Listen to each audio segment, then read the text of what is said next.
The Boys, Season 4, Episode 4 review. This time I'm going to be talking about spoilers, guys. And it held me back in the last video a lot when I was talking about episodes 1 through 3. And I said I wouldn't do spoilers, even though I kind of spoiled a little bit of things. But we're going full out spoilers. So if you don't care, awesome. If you care, get out of here. Sorry. Leave a like before you go, though, please. Anyway, so The Boys. This episode was honestly Homelander's homecoming. It was insane. So a lot of things went down. So let's take bits and pieces. I'm not going to be going too into detail because I'm gonna be honest with you, a lot of the subplots don't really interest me that much. Like Frenchie and his lover, he confessed that he's the one that killed his lover's family. He got pissed off. He started choking him, doing the thing, and then, let him go. The thing that they always do in movies when, he's about to kill him, but then he doesn't. And then he's like, if you ever come around me again, I'll kill you. It was that type of shit. So, yeah, that happened. Firecracker continues their propaganda with Starlight. Starlight gets pissed off and beats her. And that was caught on camera. That's all over the news. So the reason she does that, she just couldn't take enough, is because she got information that Starlight actually had an abortion, and that Starlight also blinded a person permanently when she was younger using her power. But Starlight was young and she didn't know how to control her power. So everybody's upset over that. The abortion thing, that's whatever. It's whatever your stance is. But when she was a little girl using her power, I think in a supermarket, and she blinded someone, she was small, man. She was a kid. She didn't know what she was doing. Everyone's on Starlight. Meanwhile, you got Firecracker. She got a leak that she had sexual relations with a 15-year-old boy. No one's talking about that, which is crazy because that's something that would probably happen in real life. I feel like the reaction to that whole thing ain't very different from what would happen in real life. So Butcher's something happened to him when he took V in season 3. Now it looks like he has some sort of worm inside of him, like some symbiote, like some sort of power. Because the preacher guy from like the old seasons, he was on stage with the Firecracker and all that stuff, and Butcher confronted him, and then he was about to kill Butcher. He was strangling him, because he's like elastic. Butcher was fading. Butcher was gonna die, and then out of nowhere, he just like lost sight. And just the dude was dead. The preacher guy was dead.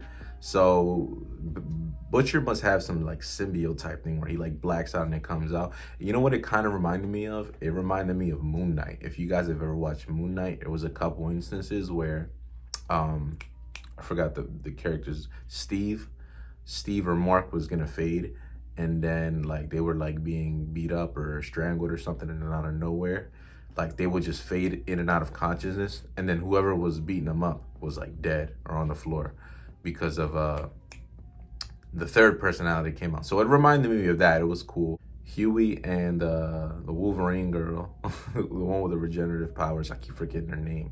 I gotta learn it. I forgot. But they went on like a little hunt, and Huey killed his first man, which was crazy. And he looked okay with it, which is even more crazy. But given all the shit he's been through season 1 through 4, I don't blame him. Well, I don't know. That makes me sound crazy. Hold on. I don't know what I'm saying. Forget about it.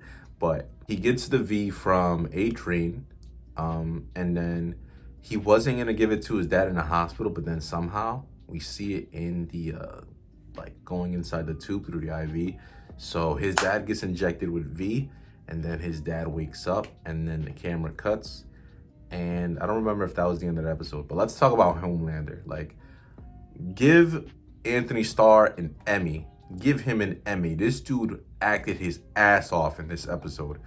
He reminded me so much of like the Joker, Joaquin Phoenix's Joker, or Heath Ledger's Joker. Like, he was on that level of villain craziness. He was insane. He went down to like the lair, and like the lab where they made him, and he saw a couple people that were there when he was a kid that they were like doing shit to him, and a couple of new faces. So he brought a cake, a little carnival ice cream cake, acting all cool and Joe, but everybody was nervous, even though he was acting cool in the beginning. But he's a menace, bro. Everybody knows about him given everything that was happening at the time, everyone was probably on edge, just like seeing him there. Why would you not be? You've got like the world's strongest person. You got Superman there, an evil Superman. Like, why would you not be on edge? You know what I'm saying? But he put one guy in the in this like oven that they would put Homelander in when he was a kid to see if he would burn up,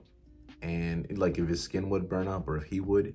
He never did, but he said that he could always feel it. Like, even though that he wouldn't, you know, get burned or anything, he could still feel the pain of like the fire and all this stuff. So the dude that would put him in there and like turn up the heat, he told him to go right in the oven, and then he burned the dude alive. He was like, if you don't go in there, your whole family's going in there. So that was crazy. And then the other guy, there was another guy that Homelander was like, you were always one of the nicer ones, most of the time. And then the guy gave Homelander a nickname when he was young. When he was young, he gave him a nickname. His nickname was Squirt. And the reason he gave him that nickname was because they used to put Homelander in his room, and when he was alone, he used to, self-relieve himself, self-pleasure. And the dude walked in on him one day and caught him doing that and named him Squirt because of that. So Homelander, being the menace that he is, he tells this dude, pull your pants down in front of all of us. And basically, yeah, man, yoke yourself, bro. Yoke yourself in front of all of us. And if you don't, or if, you can't get erect, because the dude said he couldn't get erect, I don't blame him, bro. Like, that's scary.